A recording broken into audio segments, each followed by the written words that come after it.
Welcome to Puzzled and Chatty, the international edition, with me, Adam Gray, where I talk with jigsaw puzzlers from around the world and share their stories, thoughts, and opinions on this growing competitive activity and the global puzzle community.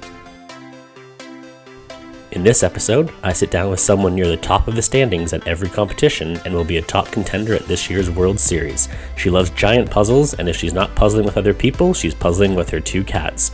Representing Italy, it's Chiara Dellantonio. Chiara and I discuss the puzzling community in Italy and Germany, what puzzling might look like if it were at the Olympics, puzzle marathons, giant puzzles, puzzling with cats, and more. So pull up a chair and pick a puzzle off the shelf to do while you listen to two people who are puzzled and chatting.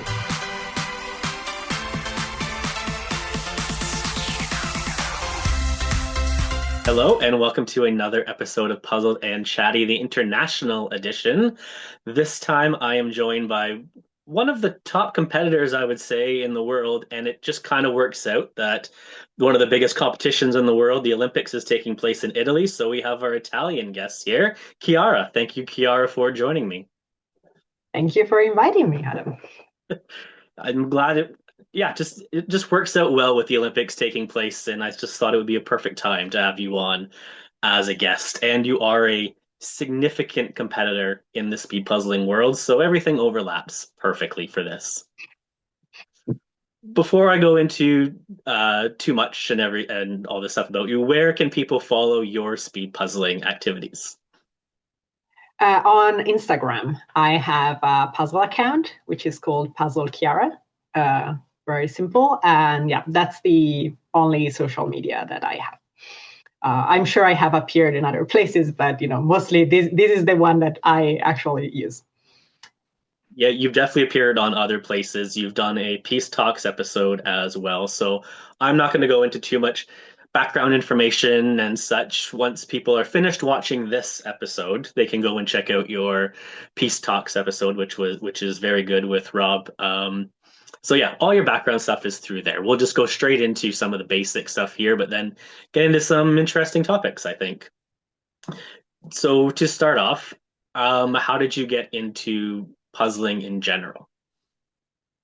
Well, puzzling in general, I started doing as a kid. I think I was around 2 years old, or that's what I'm being told because I don't remember that. And I started with my mom. So it's an activity that I remember doing it with my mom when I was a kid, and then I just never stopped. That's always been my thing to relax during my whole life. Were you the main puzzler in the family, or were there other big influences? Mom puzzles, but it was mostly me. So there were a couple of 2000s or big puzzles from my mom. Like I guess they are still there, and she still puzzles, but not as much as me. I was really doing it every day. I was coming back from high school and sitting down in the living room and doing puzzles. That was always it for me. So when did you make the discovery about the speed puzzling world? That was during the pandemic. There's this movie called Puzzle. I don't know if you know about it. So it was on Netflix for a while. And I mean, it's titled Puzzle. So why wouldn't you watch it while you're doing a puzzle?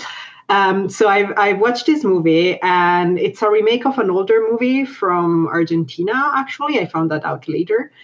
And it's just a romantic story, kind of, because it doesn't end with the couple being together, but it's a romantic story. And there's this woman around New York, I think. She finds out that competitions exist, or she starts doing a puzzle, and then she goes to a shop and there is like a flyer about a competition, or someone is looking for a partner.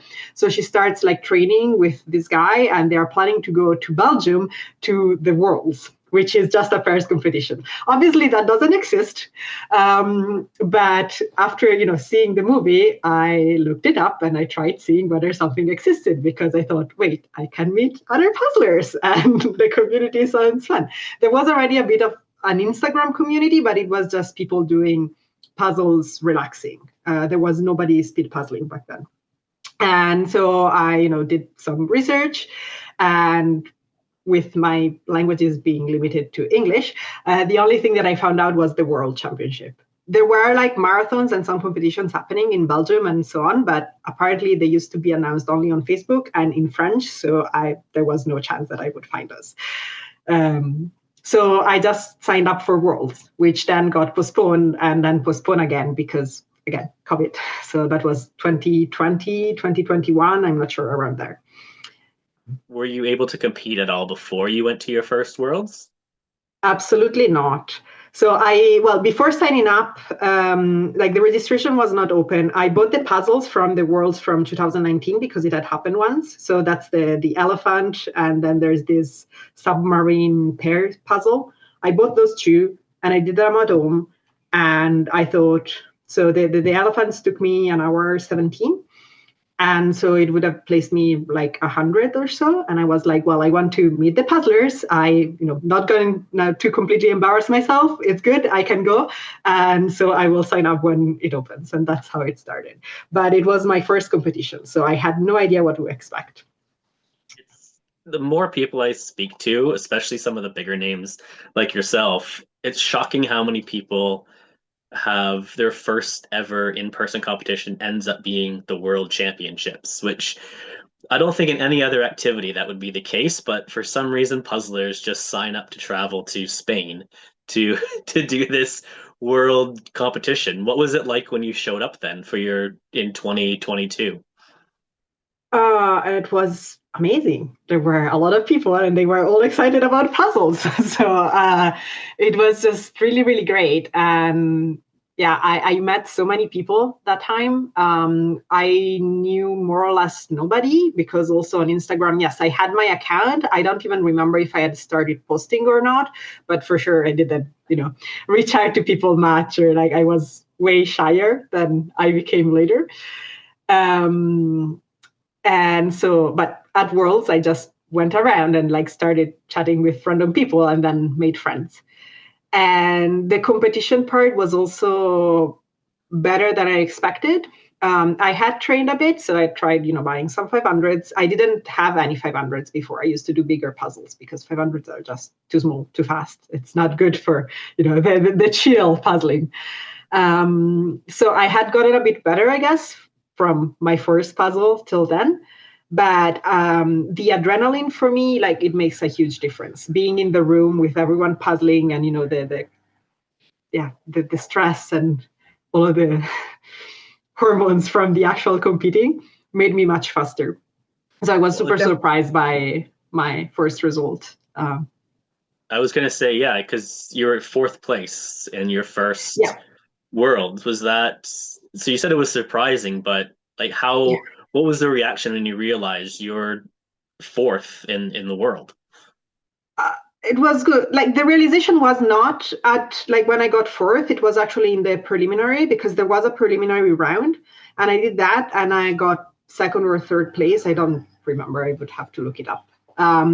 And I was just, I don't know, it felt good, but also I was super shocked and surprised and I was confused. So I went into the finals thinking, oh, maybe I can do way better than I expected. I'm not going to be in the middle of the pack, but I can be somewhere uh, up top, but I didn't have any clear expectations even then because I found out that I was fast 24 hours before, so it was okay. This is surprising, and also I was relieved. I remember, like I think I almost fainted during the final.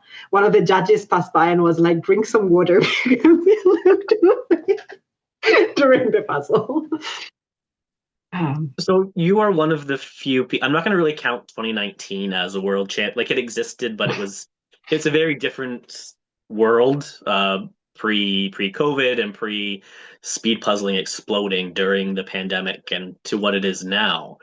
You're one of very few people that have been to the big four world championships. Mhm. So you haven't missed one yet. And you've been quite consistent over that time period. Your first year was fourth and then eighth, 11th, 12th. It's still amazing, amazing results. What have you noticed? Because you're one of the few people can speak to this. What have you Mhm. noticed over the last how worlds has changed over those almost half decade?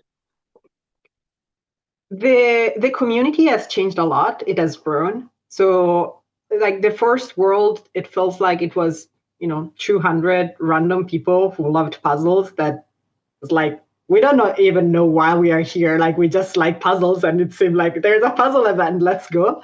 And it has become more competition focused. I think also because, yes, the community is bigger. There's, you and all the other YouTubers. There's like a lot of like people on Instagram. There's meetups. There's local competitions. There's so much that didn't exist before. So there's many more chances for people to meet up, and like the community is way, way bigger. And it's not just about the people going to Worlds, because Worlds has been doubling every year. Well, not anymore, but used to. But the community has grown even more. Well, I think like my first World, it felt like everyone who was speed puzzling almost was there. And that was everyone in the world who knew about speed puzzles and cared about speed puzzles. Well, now there's thousands and thousands of people, I think. It's still a very niche hobby, but there's a lot of people. Or people that are like curious and would try like once or whatever, at least. And I think a lot of people would not even go to Worlds. So it has been filtered a bit. Like, I feel like there is the experience of Worlds. Everyone wants to do that at least once if they are enough into speed puzzling.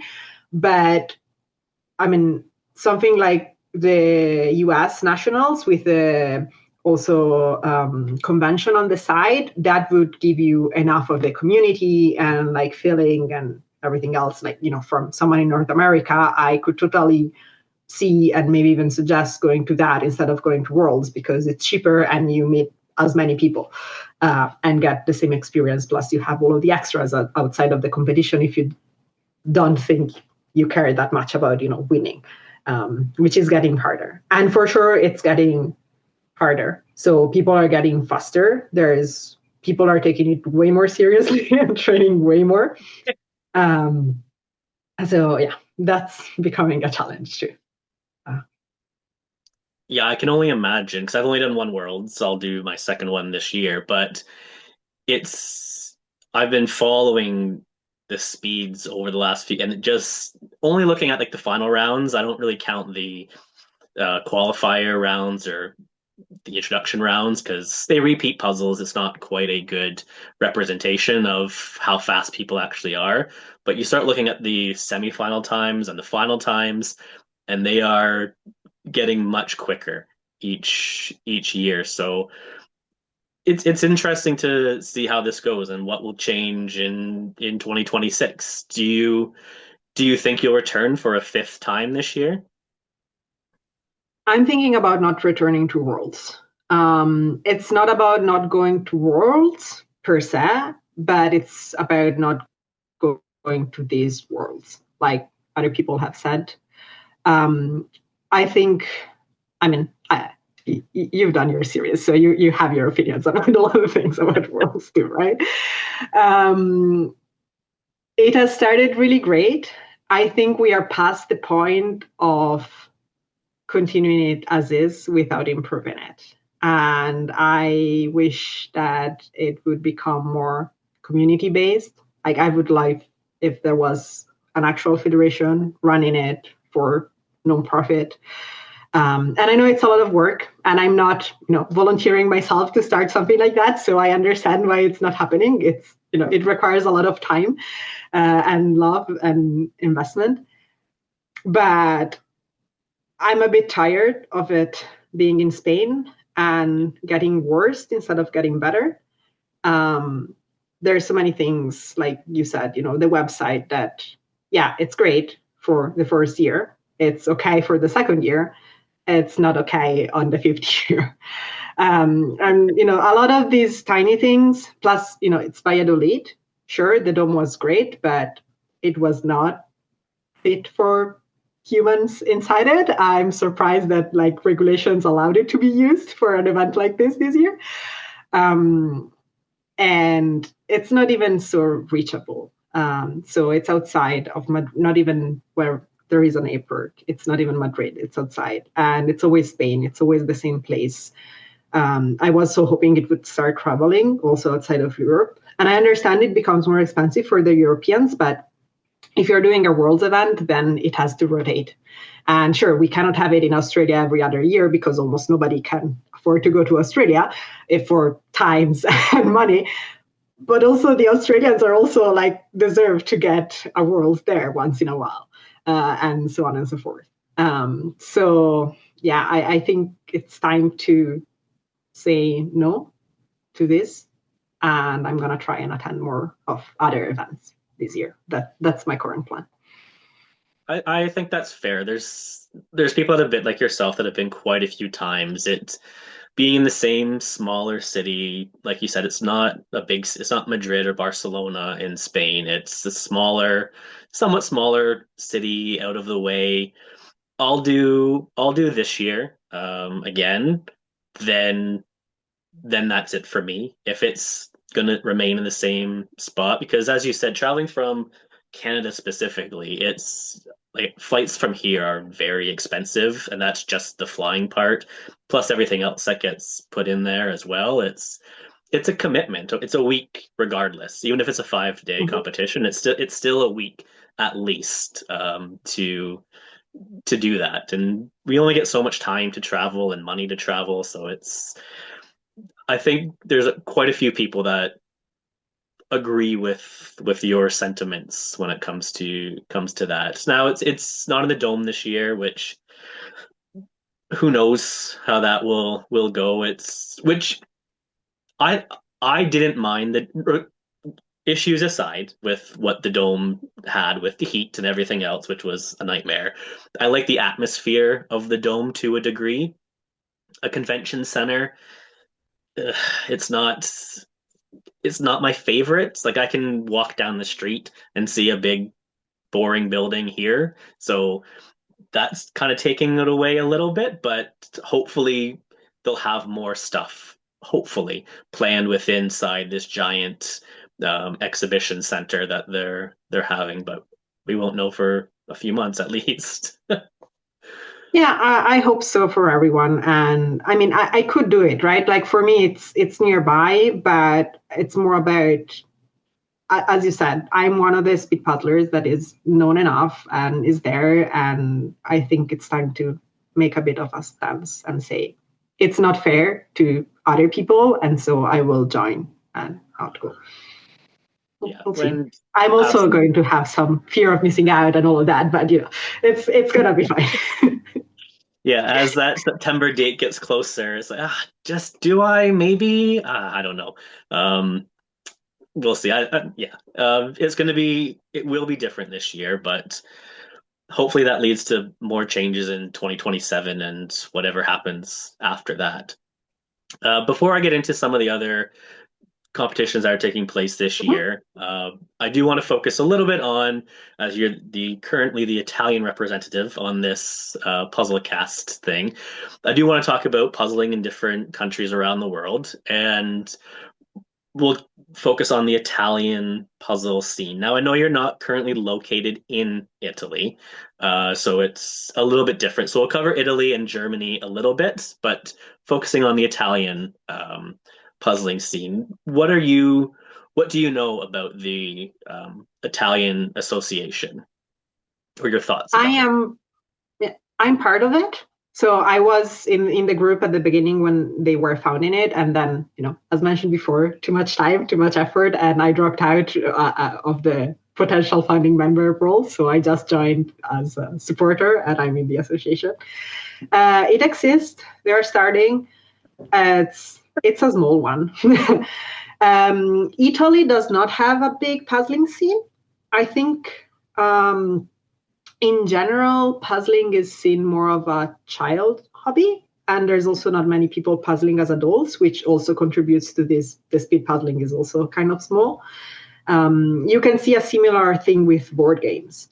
There is some board game going on, some like groups and shops and like a little bit of that happening, especially in our age and so, but it's a very very tiny, especially when compared to like Germany. So Germany has a much bigger culture of yes, you will keep playing or doing puzzles, etc. As an adult, it's just like a normal thing that you do and not a thing that kids do.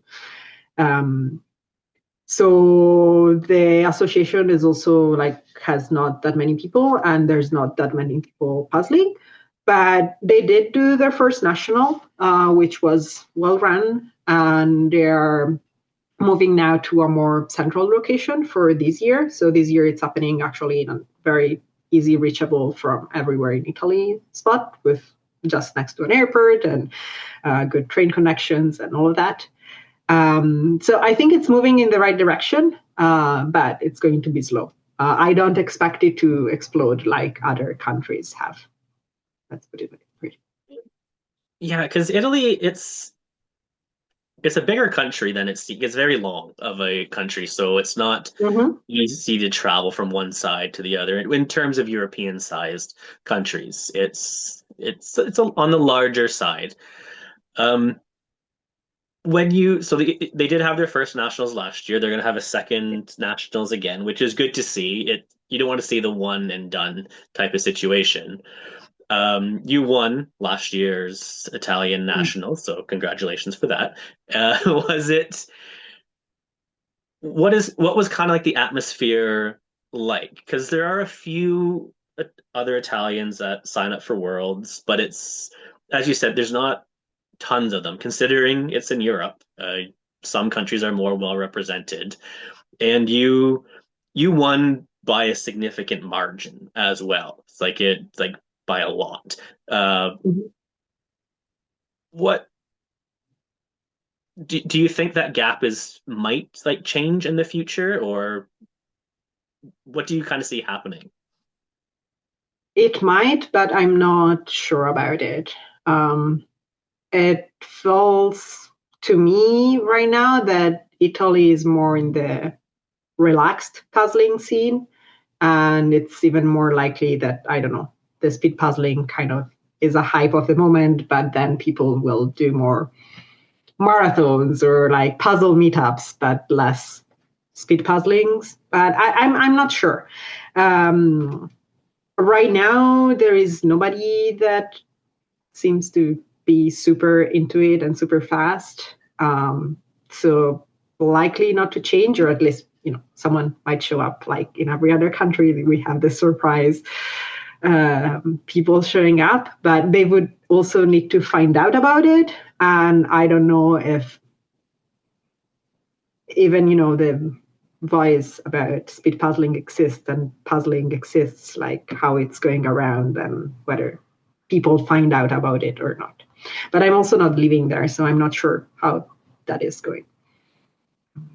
Yeah, and it's like I tried to go on the website yesterday. It was there's not much there. Mm. So like just getting that basic information was a challenge. I know there's a Facebook page with some stuff on there as well, but yeah, I can see how there could be challenges if there aren't regular, like even local competitions, I guess, showing up. It does make it tougher to grow the sport of speed puzzling.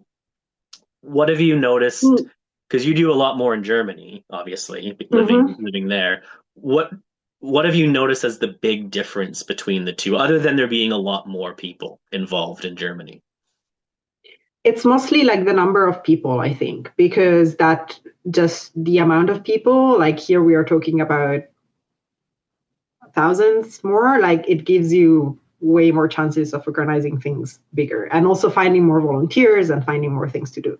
So there's many people in the Italian association who seems to want to organize local competition and small things, etc. But I think it's also harder, like if you're organizing an event for like 200 people, it's easier than organizing, like putting in the same effort to organize something for 20 people, right? It makes it easier for you to say, yes, it's worth it doing again, and so on. Another big difference that I'm not sure that's good though, like the German association has definitely a lot more money because the yearly fee is way higher. So they also can afford to do more things. But mostly, I think, yes, it's about the number of people because there's so many people that you find more people that have the time to do things. And also, they get more feedback, more excitement because if someone proposes, I'm going to do this event here, they immediately have 50 people that are like, oh yes, can I help you, can we do something, versus they having to, is someone willing to travel and come to my event, apart from the 5 people that I can find around me. So I don't know how to work around that apart from wait and let it grow a bit. I also am not sure why Germany exploded so fast, so much, but it Yeah. happened. And I guess we're lucky. They, yeah, they're growing at a fast rate, and I guess you can argue because they have Ravensburger as like that's their home country, which might be of some benefit there.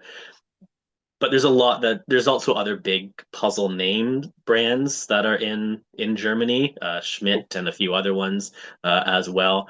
Are you aware of any like Italian puzzle brands? Clementoni is an Italian puzzle brand. Oh, okay. So I've yeah, done some Italy of has them. its own good brand too.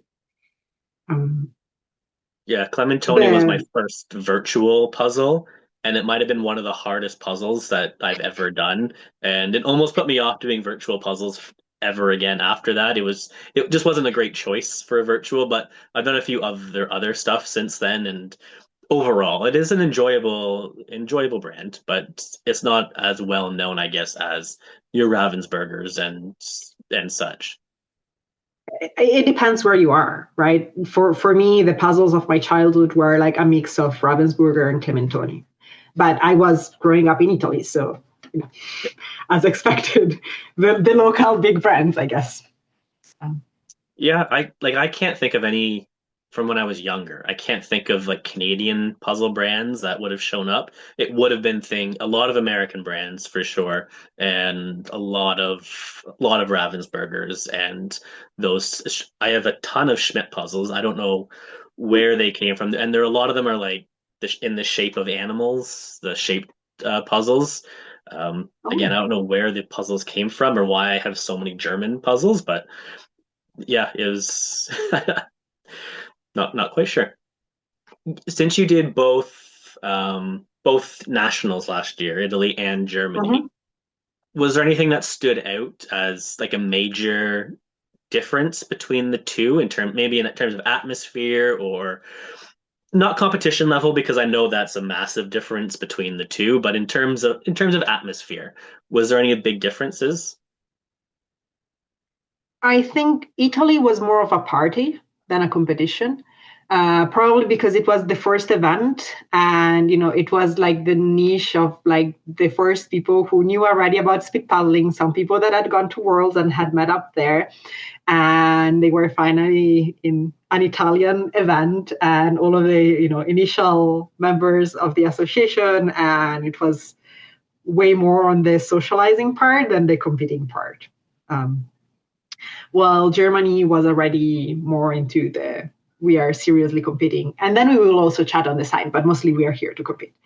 Uh, Yeah, I, this second year, I think, is going to be what really tells how it's going to go going forward. Canada's first nationals in 2023, it was very, very small. There wasn't a ton of people. Like off the top of my head, I can't even think how many people were in the individual round, but it wasn't tons. And 20 people made it through to the finals for the individuals. This year, we're going to have close to 400 in the individual rounds. And it was really that first to second year where a lot more people showed up and the times had to go a lot faster. And that's when we discovered so many more speed puzzlers that Canada has to offer. But yeah, that second year was critical. So I'm curious to see how 2026 nationals will look. Will you be there for it this time? I'm going to the German one. I am probably not going to the Italian one. Unfortunately, there's so many competitions, and it's in May, so after other competitions, and it's not that easy to reach from here. So there is like I don't have any direct flight, so for me it wouldn't be that easy to get there. And there is also a 24-hour marathon happening in Germany that same weekend. So I'm thinking I might go to the marathon instead. Yeah, I just saw that announced. We'll talk about that in a bit, but yeah, there's so much happening in May this year.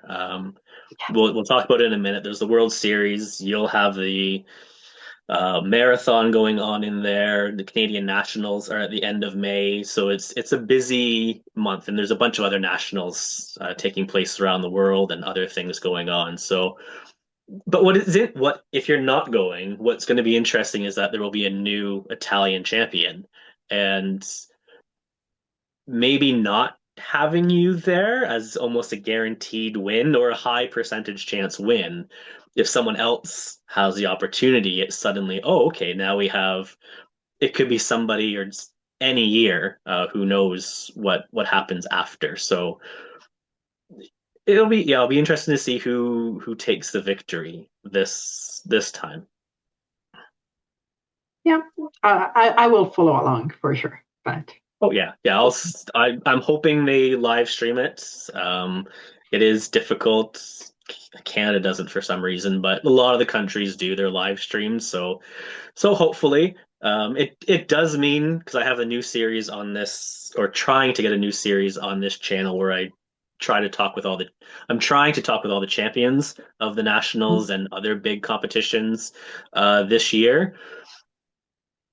I'm one for one so far. Denmark comes up next, so I'm hoping whoever wins the Danish nationals comes on this channel. But I'm curious to see who wins Italy now because I thought for sure it was like, oh, okay, well, I'm just going to have to ask you to be back in a few months. But now it's going to be someone. Well, you might be back for German. Who knows? If you, well, I'm not gonna be allowed to win it anyway. I can win the international competition in case, like last year.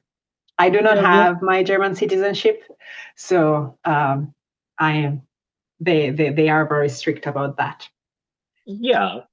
What I'm Okay, so I'll ask you this question. So for the Colombian Nationals that just took place, someone from Mexico, Rodrigo, won that, and he came on and spoke with me. Do you think even if you don't get the prize money or you don't qualify for the trophies, whatever, s- if you went in and you got first place in Germany, would you consider yourself the German Nationals winner? Um, I don't know. I haven't asked myself that because I don't think I have a chance anyway. There's too many fast Germans. But I would have for pairs, for example, or teams with a fully German team. It actually felt to me, I mean, I live here. I'm a resident. I've been here for 6 years. And I believe, and that's in general, like that at nationals, residents with some kind of criteria should also be accepted. Um, Maybe with some criteria. Like if I had one German nationals, like in individuals, then maybe I have to participate as German at Worlds. And I would have done that. I actually did compete as Germany, right, for pairs and teams before this year where things became more weird. So to me, yes, we are the fastest German pair and we are going as Germany. And it, I don't know, did not feel good to not be able to uh, win the title just because. Yeah, I think whoever gets first. And I understand the prize is not going to maybe the winner, but it's if you win, you win. With the Canadian Nationals, as long as you're a resident, as long as you have an address in Canada and I guess identification to prove that, or you're a citizen of Canada and maybe live somewhere else, as long as you're one of those two, you can participate and win the prizes and whatever else might go with it. If there's extra space, they might ask if international people want to participate, but they're not eligible. But say somebody like yourself from one of the top people from uh, Europe shows up, or one of the fast puzzlers from the US show up and they win, I'll be very disappointed in Canada. But technically they'll have won the Canadian Nationals. I don't like it, but I that's how I see it. I wouldn't feel like I would have won the Canadian Nationals. Like if I were to come to Canada, I feel like I would be there and like, sure, I got a faster time than whoever won the Canadian Nationals, but I'm there as a guest. I just got the opportunity to puzzle along with you, but I'm not the winner of the Canadian Nationals. I Yeah. think it feels different because I live here, right? Like I don't think I would feel like the winner, even if I get the fastest time during the competition anywhere else that is not here or in Italy. Um, this is my view. And like the nations where like they give the prizes to someone that is neither a resident nor like a citizen feels weird to me. Yeah.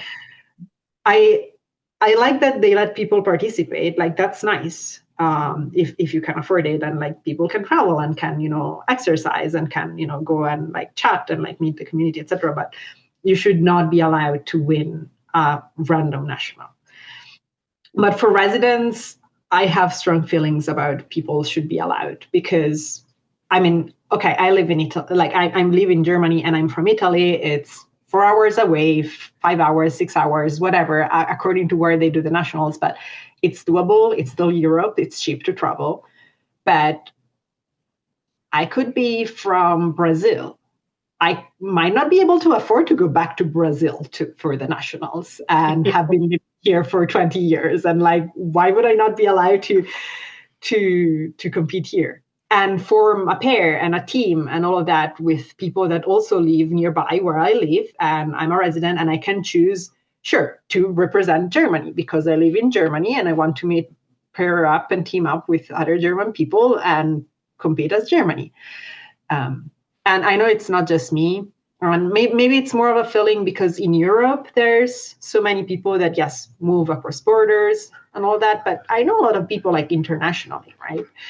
Um, and for me, like the puzzle community, we are not a serious sport with sponsors and like infinite money. We do not get paid to do this. It's a hobby, and making it harder for people like is bad. We are not at that level where we need to be that, you know, Yeah. exclusive of people. That being said, the German team at Worlds last year was sponsored essentially by Ravensburger to a degree with their special shirts and everything else that they had. So it's there are some sponsors starting to show up a little bit. It'll be interesting to see if that continues. Um, there is another big competition coming up this year. I don't want to spend too much time on it, but it is getting closer now, and it's the World Series, which its inaugural year.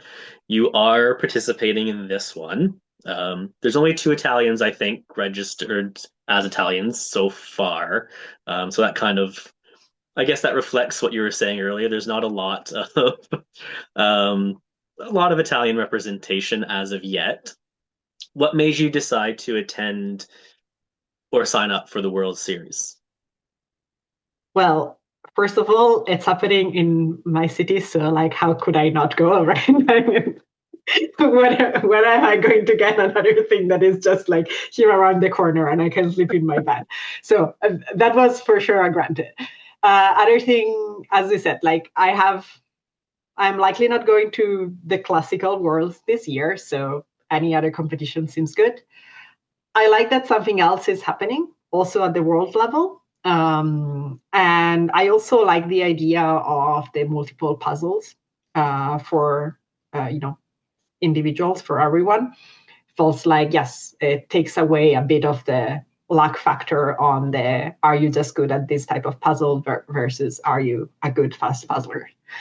Um, Having seen the top fastest people and how fast they're getting at everything, maybe we are past that phase and it doesn't matter anymore. But like, if you had asked me 2 years ago, it was like, oh, this would make things so different. Um, Thinking about the people this year is like, no, probably the top rank is already made up anyway. But we'll see. Maybe we will get some surprises by this competition. I hope so. Actually, it would be fun to see things Yeah. being shaken up a bit. Yeah, as And we get yeah. closer, I'll probably end up making some sort of predictions like I did for Worlds last Mm-hmm. year, but there's still, I think, 19% of tickets still remaining, so it is getting lower. There's not as many left, so if people are still considering it, sign up.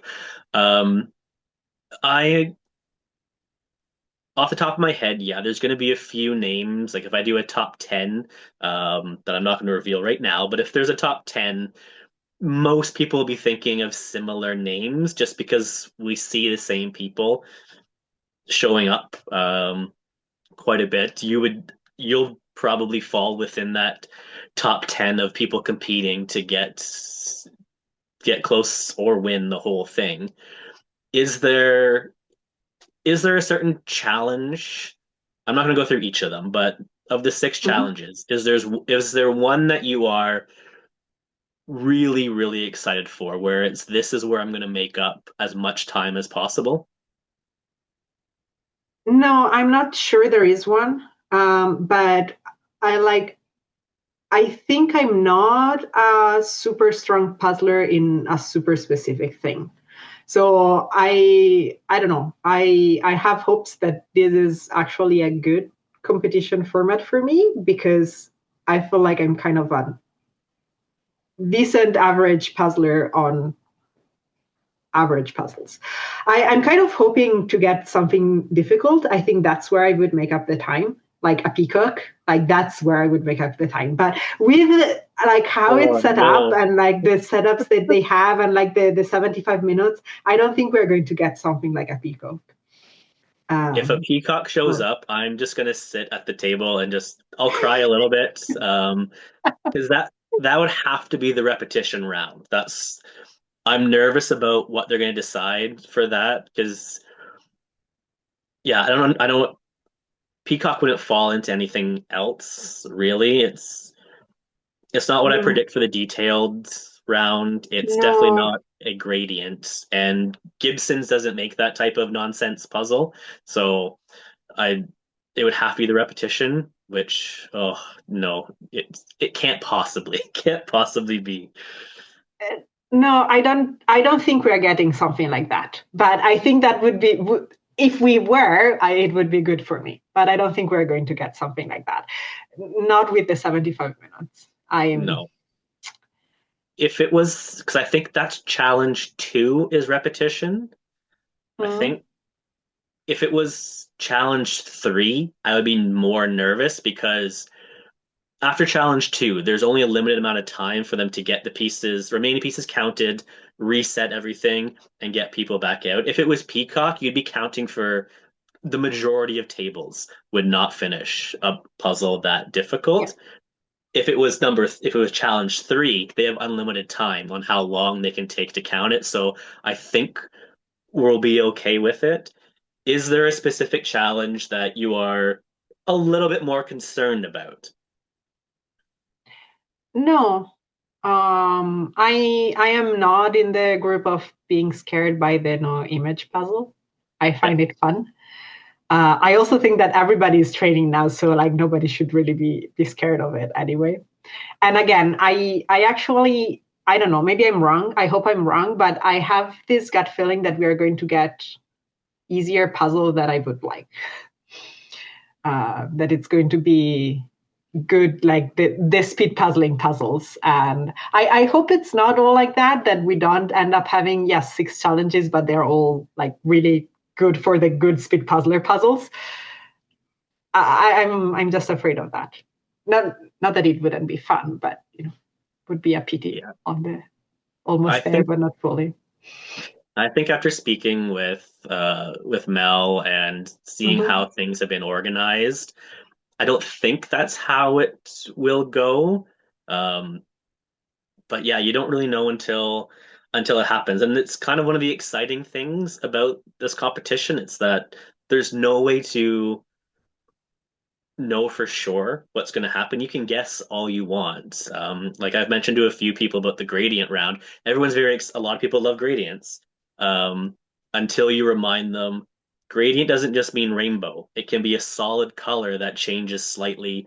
It could be all blue, just Mhm. different shades of blue all the way across, and that can be very challenging. So gradients are not just a rainbow. So there's no way to know what they've decided to do for each of these rounds, which I'm very excited for.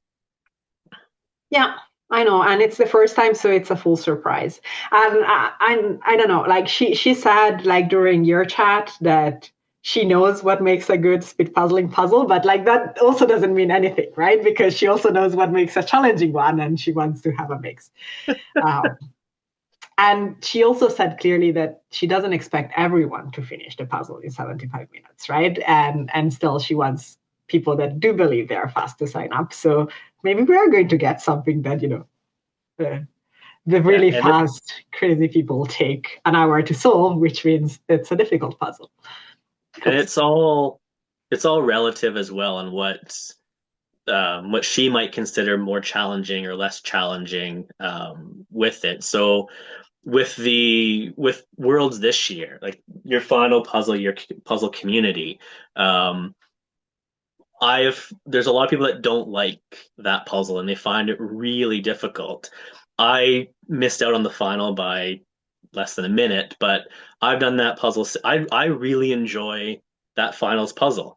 I didn't find the black pieces overly challenging. They seem to go in quite easily near the end. It's but there's some people that hate it and think it's so hard. So there's no way to know what might happen when these puzzles show up in at the World Series. Yeah, I hope we get a good mix, and I think it's going to be fun. And I like the surprise. So I'm very excited about the World Series, I have to say. Um, so to kind of build on the World Series, where I think one of the big selling points for people going to this is that Mhm. it's a different way to determine a winner. We're very used to the qualification rounds, semifinals, finals, and it just repeats the 500 piece Ravensburger in most places. Some places it's truffle, some might be somewhere else, but we see this. It's the same process all the way through. This is this is slightly different. You're from Italy. You're not currently in Italy, but the Olympics are currently on as we're recording Mhm. this. And first of all, are you watching the Olympics when you can? When I can, yes. I have watched the beginning of it. I had 2 days off, Thursday and Friday. I was actually in Italy for the weekend, so I have been watching more or less all day, like Thursday to Sunday. And then, yeah, the last few days, not really because work, unfortunately, or well, not unfortunately, but things don't overlap. Well, a little bit, And unfortunately. uh, Is there, do you find, do you cheer for Italy? Is that your go-to country? yes, yeah, I tend to. Even though I end up like seeing more of the Germans because since I live in Germany, there's the whole like even my phone is like Germany, so like the access I get is to the German TV, which obviously tends to show the Germans more, as expected.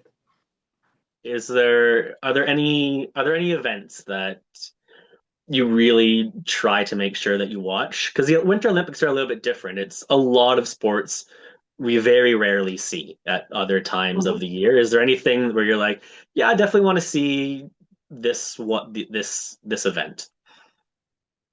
I've always liked watching the ice skating, like the dance ice skating. Um, So that's what I like the most. But whatever comes on, I watch and it's fun. I've been watching like the curling a lot these first Yeah. few days because I actually tried that when I was in Canada in September last year, and so they as a fun event they brought us to try curling, which was so difficult, but also so much fun. And so it was even more fun to watch curling, trying to think, oh, I understand what's actually going on now. But no, it's more of a. I don't normally watch sports. There's something about the Olympics and the whole like everyone is doing it that makes it more fun to watch. So whatever is on at that time, I would watch more or less. Yeah, I think that's the case with a lot of people that don't tend to watch a lot of sport because this just it's everybody, and it's so some of the sports are very odd or very unique, and we don't see them for another 4 years. But yeah, I'll turn on the TV right now and watch someone go headfirst down a hill on a small sled and be like, okay, that's dangerous and weird, but I'm gonna watch it because it's fun. If if you got dropped in, if you had to participate in the Olympics, I always like asking people this question. If you had to participate in the Olympics tomorrow, but you got to pick whatever the event is, which do you think you would say you or which one would you agree to give it a go? And I guess maybe curling, just because it's the one where I'm less likely to injure myself and end up in the hospital. As instinct, if you were to drop me in nowadays. Um, Trying to think whether there is something that is safer even. That's the thing about the Winter Olympics. It's everything is dangerous. Like there's or very, very hard. Like running a marathon in the Summer Olympics, very hard, extremely hard to do that. But then in the Winter Olympics, it's okay, no, do it on snow with skis attached to you and the weather's awful. That's to do a marathon on skis, I think it'd be a lot harder than running a marathon. So it's no matter what, it's dangerous or very hard and very cold. So yeah, it's Yeah, difficult. yeah. There's a lot of go down the hill and yeah, try to survive. I don't even know how to ski, so That would make it harder. Yeah.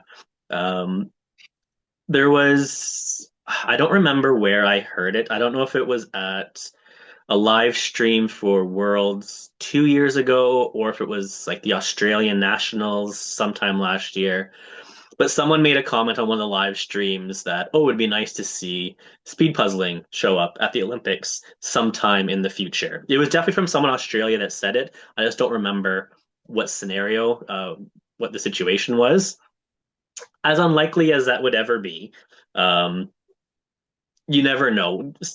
Breakdancing showed up last year for some reason, or 2 years ago. So really anything can happen at this point. Um, if speed puzzling were to show up at the Olympics, what what events do you think would take place? Hmm. It's interesting because again, I would have expected events similar to what we have at the classical worlds, but nowadays we are evolving. So I'm not so sure anymore. Maybe we would get something like the World Series. I do think we would get like something for individuals and something also for like pairs and teams. It's kind of standard, like also the real sports have these various categories. Um, I do think like it was, I don't know if it's still there, but like on Alfonso's website, like the world website, like it was saying that they wanted to actually get puzzles recognized by the Olympic Committee and all of that. I don't think, again, do not really have a federation. We do not have like rules and standards that are applied consistently enough across the world for that to exist. And I would expect chess to show up before speed puzzling does, like something that is more established. But it would be fun in an ideal, not really realistic world. Um, See, I think yeah, they would probably end up doing something traditional like your individuals, pairs, and teams. But then I was trying to think on how they could put like a twist on it to make it more maybe more athletic, like run a kilometer, solve 100 piece puzzle, run another kilometer, solve 100 piece puzzle, and just whoever can do that relay as quickly as they mm, can, just to throw something else in it. It would be exhausting. But yeah, it would You just would lose be out on almost all of the speed puzzlers. the training would be very different when it came to that. But if I'm gonna put you on the spot, I think, for this one. I'm gonna try to answer the same questions, but Mhm. in the Olympics, they obviously split. There are some mixed. So curling this year and other years has a mixed doubles team, but for the most part, there's a men's side and a women's side when it comes to it. If we were to Yep. break this down, so let's just say there is in an individual round, you don't need to give a name, but what country would you say would win the men's or the women's side or have the best chance? Individuals. Individuals, yeah. I think Poland would win the men's one. Women, oh, well, Poland or Germany probably. Yeah. That would be my guess. Well, it depends who participates. Kristen would still win, I think. Sorry, I went to names, but That's fine. uh, but I don't know if she retired or. Yeah. Yeah.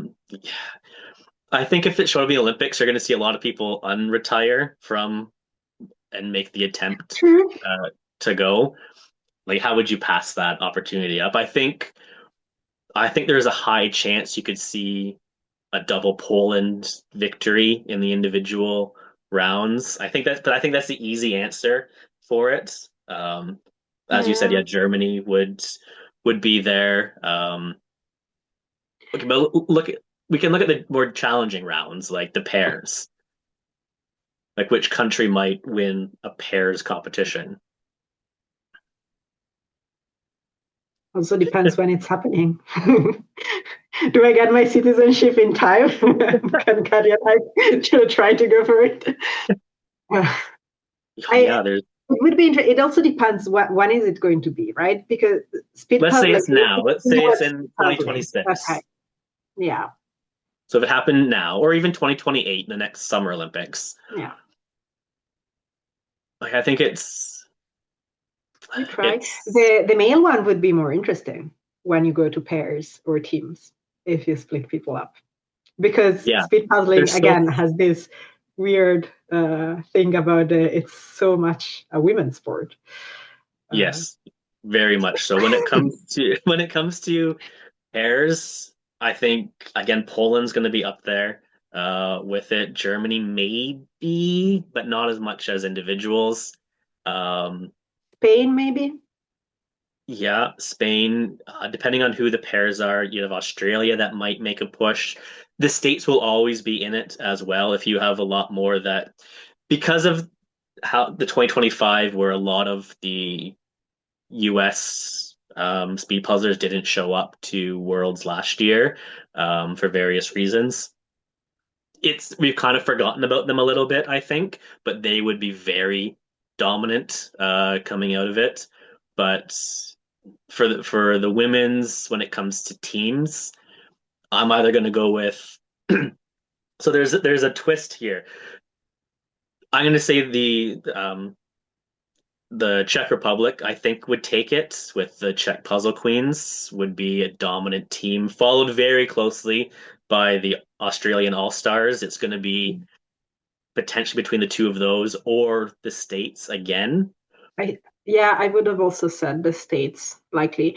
I also think that if it were to happen, like in this idealistic world in which we are going to the Olympics, Yeah. people would train much more and like take it more seriously. It's than just going to Worlds, which would shake things up a lot in all categories probably. Because right now the people that are winning or like at the top are mostly people who are spending a lot of time training for the speed public. Yeah, it But would there's other be. people that could catch up that right now it's you know we have a life and there is a more like balance in what we do, or also we are just older, like yes, I have a full-time job versus my friends who are still in university and like have an easier time of like taking time to train and do puzzles. But if that were to happen, yeah, maybe I go part time for like a couple of months or whatever. I don't know, like could happen. I might do it, and not just me. Um, I guess it depends on how well you'd want to do. Because if we go all the way back to the start where we're talking about Italy not being overly represented, if you go and compete as an Italian, you're qualifying. Like there's at this point, I don't see a main challenger. Who knows what happens after mhm. nationals this year? But like you'd be going. You're in for Italy. So there wouldn't be as much of a urgency, I guess, to try to qualify, unlike some countries where, like the US or Germany or even like the UK and Poland, not really Poland, UK and some other countries where there's a lot more puzzlers that you have to beat out to get there. Mhm. Um, like even just in Canada, I'm thinking to qualify as in the men's category, like I'm trying to think because it there's some differences where um, if you're doing like if you're including like non-binary and such and how do they classify and the IOC is weird about how they do all that stuff, but I might have a good chance as the male Canadian because there's not a lot of us. So it'd be weird, but yeah, even when it comes to pairs and teams, I think that's the toughest thing to answer. What would be the men's what countries would come out of that? I don't know, but it would be fun to see. Um, we'll see. Maybe one day in our lifetime we will get there. As you said, Yeah. weird things Yeah. have happened, and I don't think it's realistic of it to happen anytime soon. And again, I think there's many other almost sport-like, not really sport things that Highly would get there unlikely first.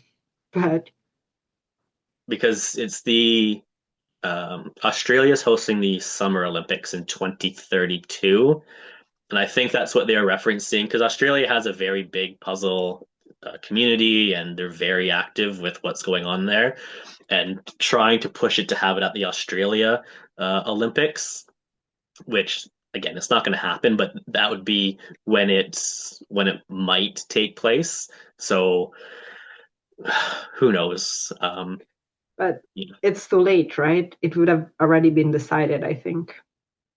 The four extra sports get chosen now Yeah, I for haven't looked up to Australia. see And what the four are. I can't imagine they're I don't bringing know what they anything. are, but for sure, puzzling is not recognized as anything. So, not even in your No, not dream. even in the fantasy world that we have. It's who knows. There is what would be interesting is that there'd be no mixed country teams, which would take out Mhm. your world's team from last year. No EJJ squad is making their way through, but what might be interesting is so a few weeks ago for International Puzzle Day, I did my own 24-hour solo marathon, which was exhausting, and I have an injury from it. But it would be interesting to see if that would show up at as an event where it's how many pieces can you put together in this time period. You are doing. You said you might be doing the German marathon. Are you doing the France marathon? Yes, I'm going again with the team from last year. But this time we also have Alejandro with us, who was supposed to be there last year but had to drop out last minute. So yeah, we are going again. There's 8 of us, so a bit too many now because there's no extra things on the side. That was the reason for the big team. But we all wanted to go again, and so we are going with a full team, and we'll figure out side puzzling to do when we get bored because there's not enough time to puzzle being 8 people in 24 hours. Um, I have my first team marathon in at the end of March this year. What for people that might be considering doing a marathon or doing one for the first time, you've had some experience. What is it like doing a team marathon for 24 hours? It's the best. I mean, it's different than going to like Worlds or to a competition event. The the puzzling part is more fun because you puzzle for much longer, and I mean, as long as you like puzzling for a long time, because there's a lot of people that are into the speed puzzling that like doing the super short sprint, and they're not into the I would puzzle all day if I could. Um, but so the puzzling like feels more fun. It's a bit more relaxed because of course it's like running. It's a marathon and not a sprint, so you have to keep up and not just give everything in half an hour and then you are dead. But yeah, it requires more long-term energy, but you also chat a lot with your teammates. So there's at least the marathons that I've done, there's a lot of just chatting and talking about life and talking about things and joking with each other. And maybe there's music in the background and you sing along. And so it's not just we are competing and it's super serious, it's more relaxed. The only negative thing is that outside of your team, you end up talking with people very little because the events tend to be like so much about the marathon, and most of your time you're at the table, or you're running to the bathroom and you're getting some food and you're like resting a moment, or in the 24 hours you're going to try and sleep for 3 hours. That the social part that you get from the big competitions, where like you're just watching the other competition because you're split into groups, or like you finish early and then you go out and chat and you cheer for the other people and all of that, you don't really get that at the marathons event so much. France, we had that a tiny bit because since it's kind of in the middle of nowhere again, and so we have the night in the hotel also the day before and the day after, and then there's also other puzzlers, and then you meet up with them maybe, but not as much as being in Valladolid for a week. That's what I would say. When it comes to rest or scheduling, like how you trade Mm-hmm. off on people, two things. One, do you make sure to like actually sleep at any point during it, or are you up for the full 24 hours? And is there somewhat of like an ideal type of schedule? Yeah, so sleep, yes, it's important. I think everyone should get at least 4 hours of real good sleep. I'm the planner. I have super complicated spreadsheets. You might have seen part of my simplified and clean up for video spreadsheet in Karen's YouTube video. That was not the original. The original looked way uglier and had like 5 versions. But so a good break for sleep is important. And then the rest is very much depending on the person. So for me, it's let me puzzle as much as I can, like in a straight block, and I would do that. And I just, I need to go to the bathroom every once in a while. So I need those breaks. But for that, I just need a 15 minutes break just to get to the place and come back. I don't need to rest, and I'm fine with, just drinking anything during it. I ask for everyone their preference. For example, and people like also figure it out. Like the first marathon, you don't really know what you expect it to be. Also, the first time I went, well, it wasn't a 24 hours, it was a 10 hours, I think, but I didn't know, will I need longer breaks? Will I need less breaks? But like, how does my body work in like such a long puzzling session? I didn't know, and you learn it. I think I asked people, and for example, Chatty was like, I think I want 2 hours block, and then half an hour, 1 hour of rest, and so on and so forth. And I think it's also important to figure out if you're doing something through the night, who stays up till super late and who goes to bed at 9 p.m. but wakes up at 3 a.m. because it's very, very different. And I'm very much in the I will stay up till 4 a.m. and then go to bed. And don't make me wake up before 6 a.m. because I'm not going to do it. Or like I can do it, but it's not going to be optimal.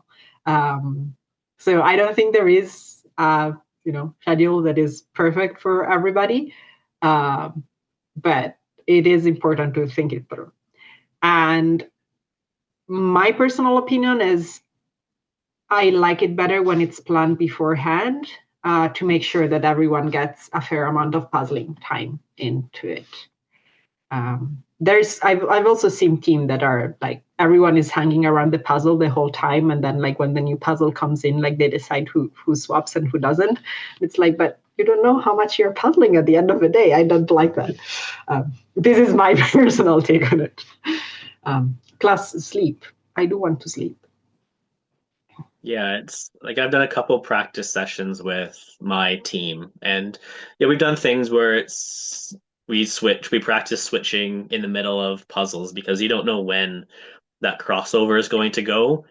We did discuss at one point, will we wait until a puzzle's done before we do our switch? But again, how do you predict when that's going to happen? It that messes up with the schedules and Yeah. sleeping and everything else that goes with it. Is there any advice you would have for somebody, or like maybe things to watch out for, or things to make sure that you do during a longer marathon? The 10 hours, that seems so short now considering the 24-hour ones out there. 10 hours, that's just a long work day. That doesn't count. But for these 24-hour marathons, any advice? I mean, prepare snacks and drinks. Like, get, the big water bottles. Everyone should have their own, like, 2-liter water bottle and drink it during the marathon. It's worth taking that, 10 seconds to take a sip of water while you're puzzling with the other hand. And same, eating and food. Just have fun mostly. I think try to figure out comfortable clothes. That's also important. Um, when you're going like local, it's bring your extra cushions and extra things and like make the table as comfortable as you can. But in reality, usually we are traveling, and so to France, we are going to get the chairs that we have. Like the best thing we can do is wear a comfortable T-shirt, but the rest is you get what you get. Prepare for it to be loud. Um, Oh yeah. your rest. Yeah, the volume, depending on the size of the room, yeah, I guess that can be because yeah, it's teams, and then you'll still have some teammates off to the side talking. Like yeah, it will definitely be loud. I don't really know what to expect from the team thing. Like we mostly have our schedule set up, but until the day arrives, I think it's the first marathon for all of us. Don't really know what to fully expect. I don't think there's that much to prepare for. I mean, you can do micro optimization about who sits where, but it's not like the short competition where like you have this fixed team of 4 people and like you have your best setup and you optimize for those 30 seconds less because we are already in the right places. You're gonna swap chairs, you're gonna move things, you're gonna mess up a tray at some point and hide some pieces because you mess up. And it's a long thing and it's about having fun, not so much about being perfect for 24 hours straight. I think it's impossible to be perfect for 24 hours straight. Yeah, yeah, and especially with all the changeovers and everything else going. So yeah, we'll see how that goes and how I'll be following along with the one in France and Mhm. probably not the Germany one. I think that's also close to Canadian nationals, so my attention will be elsewhere when that one shows up. But the France one will be interesting to see because they've done it 4 years in a row now. I guess it's fourth year, Yes. so it's well And this year established. there's a lot of international teams coming, so it's going to be fun.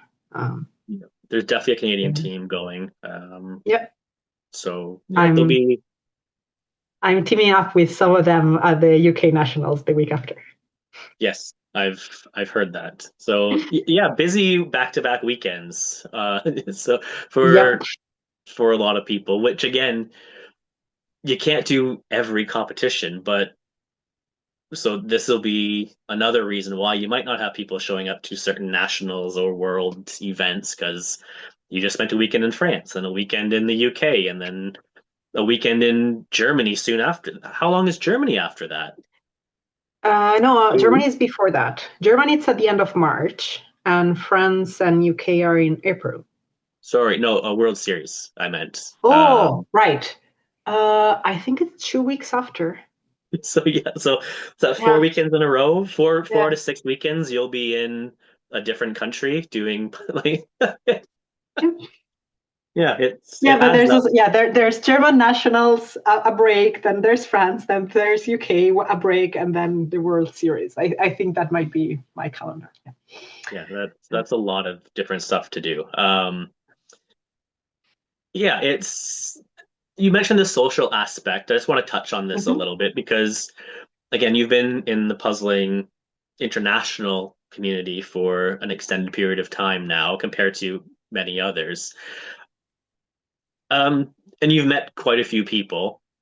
The first time, I don't even know if you'll remember or not, but the first time that we actually met in person was after the teams final at Worlds this year. I was at the table with the Canadians, and you were with a few other people, and you did a puzzle at the table with us. I put one piece in so I could say I helped, but I was so tired at that point.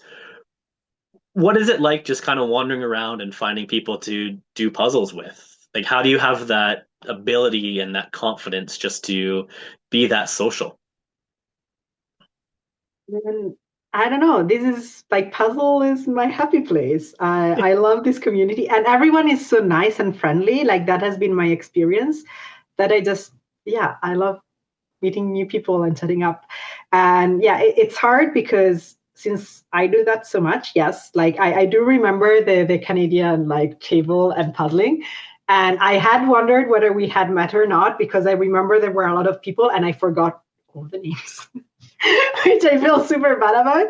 But that's what happens when I meet so many people. It's like sometimes it's like overload. And when we met like there at Worlds, it was the last day. I was like about to go to the hotel to rest, and I was not ready to like actually socialize. But that said hi, Yeah. and it was like, oh yeah, I know you. Yes, sure, I will sit down for 2 minutes, and then it turned into I will be here for an hour, and we will do a puzzle together. Um, I just it's the most fun part of all of these competitions and events and participating. It's making new friends. So I don't know where I find the energy and all, but the first few times it was hard. I was like shy and it was uncomfortable, and I went like, I'm going to try and like chat up with this group of. It was Americans the first time, like the first time that it happened. It was a Worlds 2022. Is that the right year? And we did the tour that they're still doing, the Valladolid tour. That was like on the first evening. There was nothing before that. And after the tour, it was time for dinner. So, like during the tour, I just went up to random other folks in that 20 people group and tried meeting them. And most of them were like a group of Americans who already knew each other. And it was like, well, but I'm going to try and say hello. And it worked out so well. And so after that, I think I slowly built more and more confidence. And it never hurts to be nice and chat with people.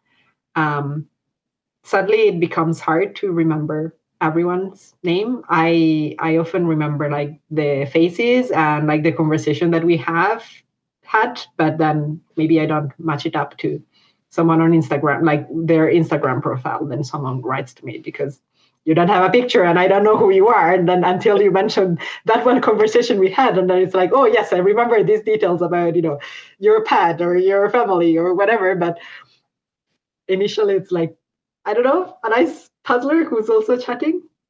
But yeah, I love the community. It's the best part of it all.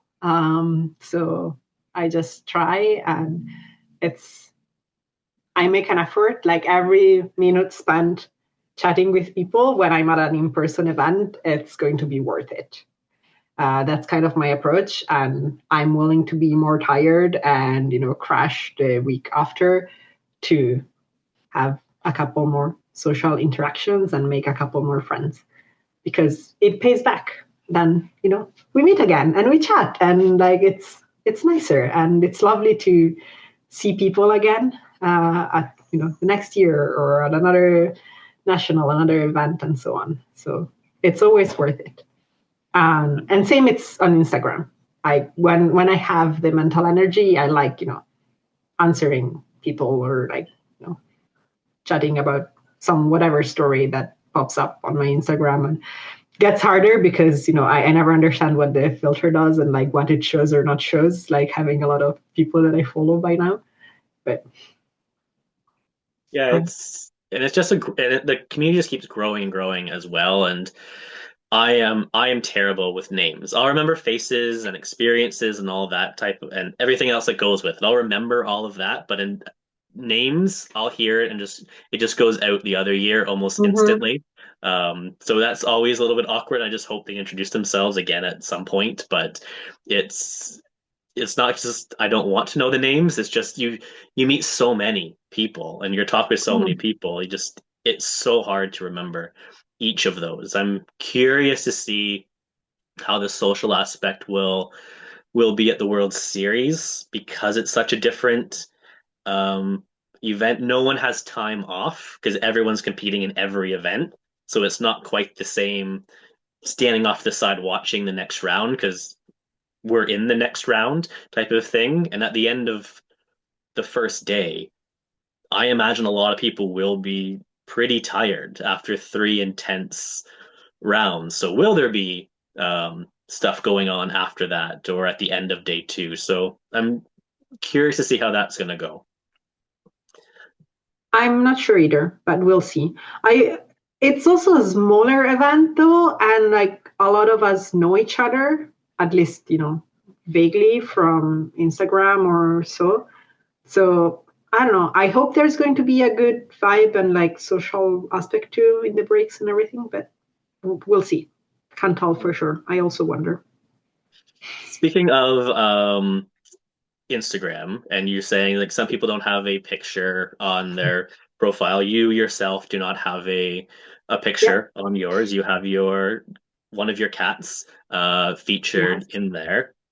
And do you I think there's a lot of people that puzzle and have cats. There seems to be quite a crossover between them. Mhm. So I myself have a cat that wanders around and jumps on the table every so often and is disrupting. He's actually just beside me at the moment sleeping. But what's it like being a cat? I just want to see if the experiences match up. What's it like having a cat around and trying to puzzle as much as we do? It's hard with the speed puzzling. When I adopted the cats, my cats are like siblings, and it was way before I found out about speed puzzling. I was still living in Italy back then, but I was puzzling a lot. So the cats learned that puzzle was my chill time, and it was a good time to come and cuddle and like just be with me. Especially Simba, who's in the Instagram profile picture. He has learned as a kitten that like the best place to be is with mom, laying on the puzzle while mom does the puzzle, and like so he loves the puzzles. Even like I as soon as I open a puzzle, like he comes and lays down on the pile of pieces. And at the beginning of my Instagram, I was posting a lot of pictures of the cats on the puzzles before like I started posting about competitions or like my face and other things. So he just loves going on the puzzle and he interrupts. Um, and it's just time, me and the cat. She cares less. The black cat, she's more on maybe she will lay down on, I don't know. I have like this felt roll that I've been using a lot, especially at the beginning. Because yeah, having cats, I don't know how it works with you, but like when I was not doing just 500, which I'm still not, but like the big puzzles, they can't just stay there on the table. Well, also because I need the table because it's my kitchen table, but even if it wasn't, you just don't leave a puzzle out with the cats. Either they want to play with it, that's what she does, and she steals a piece and plays with it. So I usually give her some cardboard pieces that are not puzzle pieces, trying to trick her. She can tell that it's not the puzzle, but sometimes she gets distracted. Um, and I put it away. So I have the felt roll, and then like they also associate the felt roll, even if there's no puzzle on it, if I take it out as like a comfy place to go on, because that's where we're all happy and chilling together. Yeah. Um, so she usually sits down there. Um, but for example, like when I started doing the AJJ, the online competitions, like here in Europe, like during the AJJs, I usually close them out of the room and let them in after I'm done because it's too much of a mess. If he comes and like just decides that now it's cuddle time, I don't know how to stop him. And she comes and tries to chew the the camera cable usually. So they are not allowed. And I don't know, it has ruined it a bit. Like the speed puzzling has ruined my cats and puzzle experience a bit because when I'm training, they are allowed in, but sometimes, I pick him up and like move him off of the puzzle because I'm there with the timer and I want to continue speed puzzling. And so I think he has learned that he's not always allowed on the puzzle. And he used to always be on the puzzle, and now he's just sometimes on the puzzle. And sometimes I miss having the cat always on the puzzle. How has it been with your cat? With Charlie, I don't know how he figured it out, but if I'm doing a speed puzzle, even training, but definitely during like a virtual competition, he won't come anywhere near the table. Like he'll go off to the sides, like on the floor or on like the furniture around, and he'll just sleep there. As soon as the competition is done, or as soon as the puzzle is done, I guess he'll hear me like click the timer, and within seconds he'll be over to come and sit on the table and chill out for a little bit. If I'm doing 1,000 piece, he has free reign. He knows this is taking up a lot more space than it usually does, so he'll jump up on the table and just lie down on the pieces. Um, I don't know how he knows the difference between when I'm training and practicing as opposed to doing a larger puzzle or just relaxed puzzling, but he's all right. But yeah, he will play with the pieces. If I'm doing a puzzle that I need to leave out overnight, I have to cover. Like I do have a folder that I can put all the stuff Mm. into. Um, or if I just don't want to bother doing that, then I'll put like a giant blanket down on top of the table and then put stuff on the blanket to make sure they're not playing with the stuff through it. But it's he's he's usually pretty good. There's also like the easy one where I know other people do it as well, an empty puzzle box on the ground or off to the side, and they'll just go and sit in the empty puzzle box. So that gets them away. So all these little things, but I don't mind it. It also helps training a little bit where you're just trying to work around obstructions and distractions and it's almost like doing pairs practice, but your partner is awful and just moves pieces around. So it's that's how I try to look at it, where it's you're not helping, but okay, I guess you're here. I never thought of that that way.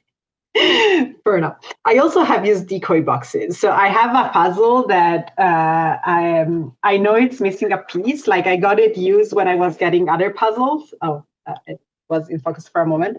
I never done this one yet. I know that it's missing a puzzle, a piece.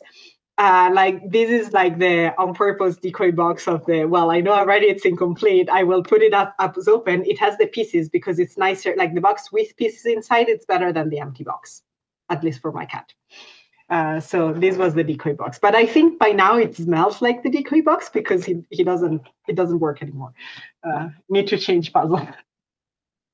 Yeah, it's just it's weird how many, or not weird, just odd how much of a crossover there is with people that do puzzles and cats. I do find whenever I post a picture with Charlie in it on my Instagram, that gets the most comments and likes as opposed to anything that I can do. He just lies on the puzzle. It's like, oh, there's 200 likes, done. I actually do all the stuff, 10 likes. It doesn't make it's people like him more, which understandable. Yeah, as he's snoring right beside me at the moment. But you mentioned the giant puzzles as well. Like, what do you mean in terms of like how big are you talking when it comes to those puzzles? So usually it's 9,000. My limit with the giant puzzles is due to the space that I have. So to do those, like I like move the kitchen table and I do it on the floor. I have boards that then I stack up and like put inside the couch in the couch lounge. So again, to put it away from the cats and I mean to make the floor walkable again. So the 9,000 of Ravensburger like fits.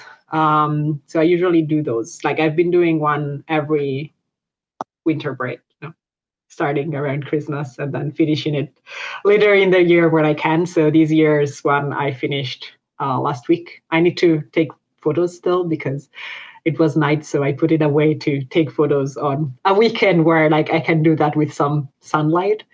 And last year I did 13,000 from Treffel because they have like tinier pieces for the giant puzzles. And so like the size of the 1300, 500, 14,500 piece from Truffle is more or less exactly the same as the 9,000 from Ravensburger. So Okay. it still fit on my bird. So I did The that. do you mix all the pieces together? Yes, because otherwise it's not doing a giant puzzle. The first time I did a giant puzzle, I didn't. So I think I will do that one again one day. It was the Battles of Algiers. Is that how you pronounce it? The one with the ship. It's also a Ravensburger. It's everything is brown. It's a painting. There's these two ships shooting at each other in the sea. Very brown. It's not a fun puzzle. It's one of the old ones from Yeah, Ravensburger. that does But not seem enjoyable. it was my 18 years old birthday gift from my parents. It's what I asked for. And I did it once when I was in uni, but it's separated into two bags. So I'm thinking maybe I will do it again. It's still at my parents' place. Yeah, I Everything else. think I for any size puzzle, if the pieces aren't all mixed together, I don't consider it as doing that puzzle. Um, for the first one, like you said, don't maybe not mix them. Just get used to how big these puzzles actually are.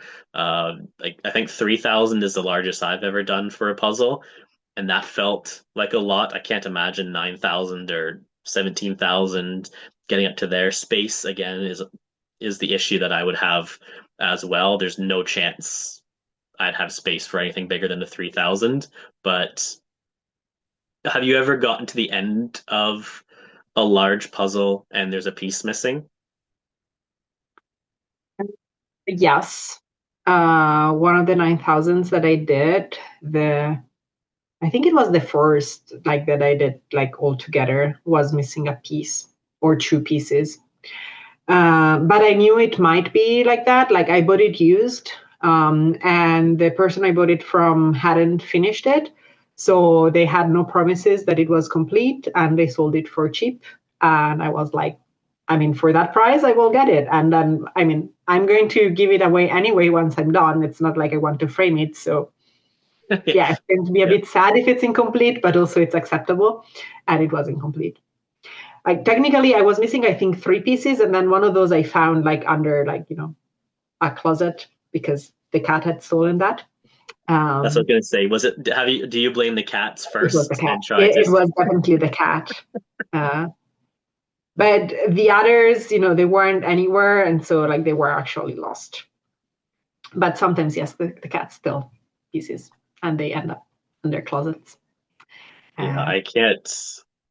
Yeah, there's no chance Charlie would be leaving me alone for a 13,000 piece puzzle. Those pieces would be everywhere by the end because he does like to come over and just like hit the pieces and play with them on the table. So they would absolutely no chance. Yeah, no chance. Uh, yeah, I think that's we've covered so much on there. There's only a few things left just to kind of wrap all of this up that I ask everybody when they have these appearances. But before we do that, just as a reminder, so people can follow all you're doing this year. You have so many competitions and such coming up. What is the Instagram channel again? Puzzle Chiara. nice and easy on there, and all that will be in the link below. And it's on the screen right now if you're watching. So it's yeah, easy to follow. Lots of interesting stuff on there. One of the questions I ask all my guests is because people of all different ability levels watch this. It's not just people like yourself that are winning championships, or um, it's just everyone can watch this. How do you go about setting goals for yourself when it comes to speed puzzling? I don't tend to set a lot of goals for myself because usually I fail. Most goals that I've set for myself were about the amount of training that I wanted to get done before. I mean, usually Worlds. This year it's going to be the World Series, but I haven't started yet. And Plenty of time. I mean, I've tried. Goal was, for example, trying to do one puzzle a day and be consistent with that. I have never gotten into doing actually one puzzle a day. But trying to do that, I also have so many puzzles. So, like, the other thing was, I looked at what I had and actually divided things up and was like, I have X puzzles, and I'm not going to say numbers because I'm talking dozens for each of those piles that I've never done. So these like are the must do, and it's the first try. And there's the puzzle that I remember too well. So it's like the so on and so forth. And it's like, can I go through all of my collections between now and Worlds? Yes, if I do it like this spreadsheet plan. I did less than half of that. So I'm not the best person about setting goals. For more the like goals, what I want to accomplish in the competition, I tend to have two goals. The realistic one and the maybe if I am at the best and I did like do everything that I can do, like this is what would be a dream to get to. Um, and for me, like talking individuals, it has always been, if I just stay in the doubling more or less from where I was, considering the amount of people that are coming up and like are new and like are so fast, that was my goal. So last year, my goal was like top 25 with the aspirational top 15. Which you did. The year before. I did. Yeah. I have met the aspirational goals in these past few years. But I would have been happy also with less than that.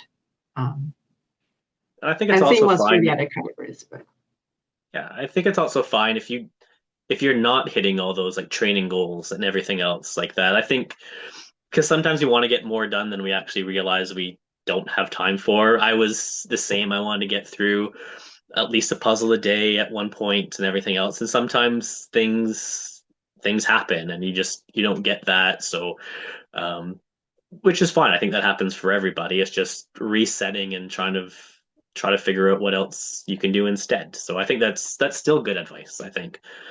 Um, Also, something as part of this channel is tips and tricks type of videos that I post to help out people that might be new to speed puzzling or more advanced people that are looking for different perspectives or such. So I ask every guest on here for a advice or a tip or a challenge or something that I can potentially feature in a future video in that series. so my tip, and I have not watched that whole series of your videos, so I'm not sure. That's Maybe you fine. already covered It's it. not really for you, I would think. But You're good. yeah, but I didn't check whether like I'm repeating myself, so maybe this is boring. But my advice would be organized. That's something that I was not doing and that I learned, and I think made me faster and better. And it's about a couple of things. The main thing is about how you flip your pieces and what you do. So having no overlapping pieces makes a huge difference and how you work later. And also keep your pile of pieces that is not overlapping still compacted. Like the more compacted it is, the easier it is to look at it. And be organized all of the time. So like when you sort, pick up all of the pieces that you're looking for, do a double check that you did pick up all of the pieces that you were looking for, and try to get all of them actually placed before you go and pick up another pile, or like piles are going to pick, slowly grow, and you're going to have all of the leftovers and forget about it, and it's going to be a mess. So be organized, and compact your remaining pile in the meantime, slowly. That would be my first I think advice. that's great. There's been something along those lines, but the fact that like you're mentioning specifically making sure you're as compacted as possible, I think is important because sometimes we try to use as much of the space that we have, but then you're really spread out in some cases where it's not ideal. As at the time of this recording, I do have, because of the marathon and all the practicing I was doing, and everything else, I've hurt a muscle in my back and spine type of area, so I can't really do much with my right hand at the moment, especially reach for pieces. So when I'm doing my practice over the past week, I have been doing so much more trying to compact the pieces as close to me as possible. So I'm doing mostly only stuff with my left hand, but if I have to use my right hand, it doesn't have to go very far for it, and it's making it does make a difference than having to look in a whole bunch of different spots. So, no, that's good. That will definitely feature in a video coming up. So yeah, last thing is just some quick fire questions for that. Again, I ask all the guests on here, whatever comes to your mind first. There's no wrong answers for this, and we'll close out with this. So, first thing is, what is your favorite brand of puzzle? Ravensburger at the moment. What is your favorite Oh. piece count? 5,000? 5,000. Okay. Yeah, maybe. I don't know. I don't think I don't Because the think anyone. 9,000 is more a commitment. 5,000 is more doable, or 3 or 5, yeah. But I'm Yeah. still on the big puzzles. Not going to 500. Not me. What is your favorite cut style? Like ribbon cut. That's the European answer. We don't get that many random I cuts. So I find them nice, but it's still weird. It's the exception. Yeah, well, ribbon cut could show up. Random cut could show up for the mystery puzzle, so you never know. Are there large? Are there puzzles that are like 3,000, 5,000 that are random cut? Do you know? I have no idea. That seems like it would be a Probably. nightmare. That I that mean, would, oh, no. at least Cobble Hills is doing 2000s. So at least a 2000 from Cobble Hill exists. And then I don't know. Because again, most of the European puzzle brands do ribbon cut. Yeah. So they are not that common, the random cut. But maybe some of the North Americans brands also have bigger puzzles than that. I don't know. That's a good Okay. question. Now I want to go and look it up. Your favorite speed puzzle event? Mm, used to be Worlds. Now might be World Series. We'll see. I hope so. Your favorite puzzler? No, don't want to answer that. There's too many. That one always gets people, especially if you're big into teams. That kind of fits the challenge to say a specific name. Your favorite puzzle that you've ever done? Ooh. The puzzle that is on my Instagram picture, maybe the 2000. It's a 2000 candy puzzle. Like it's a photo from Howard Shooter. It's a Ravensburger with a black box. Okay. And the hardest puzzle that you've ever done? Hmm. Maybe one of the crypts. Oh no, I know. There is a blue kazoo puzzle that is only like same color. It's a 1000. It's still under my bed unfinished. Yeah, we all have those types of puzzles. Your least favorite design to see on a puzzle? Hmm. Paintings, probably. Old style paintings. I'm not a Yeah, fan. brush strokes are always tough. Yeah, Um, your favorite puzzle moment? too many. Think lots of words moment. The puzzling with my cats. Uh, Meeting people keeps changing. Going to the toy fair like 2 weeks ago, like now is like the top thing. Um, Your favorite way to get new puzzles? I buy a lot of them used or swap. So that And the last question, your dream puzzle that you've not done but wish you could. it's the Disney 40,000 from Ravensburger, which I don't have the space for. That's the only reason. Like I know I could buy it, but I don't have the space to do it, so can't. But That's it's a that. very popular puzzle. A lot of people want to do that Yeah. one, I think. But yeah, it's the space. That is Yeah. it. And I Thank would want to you. mix it.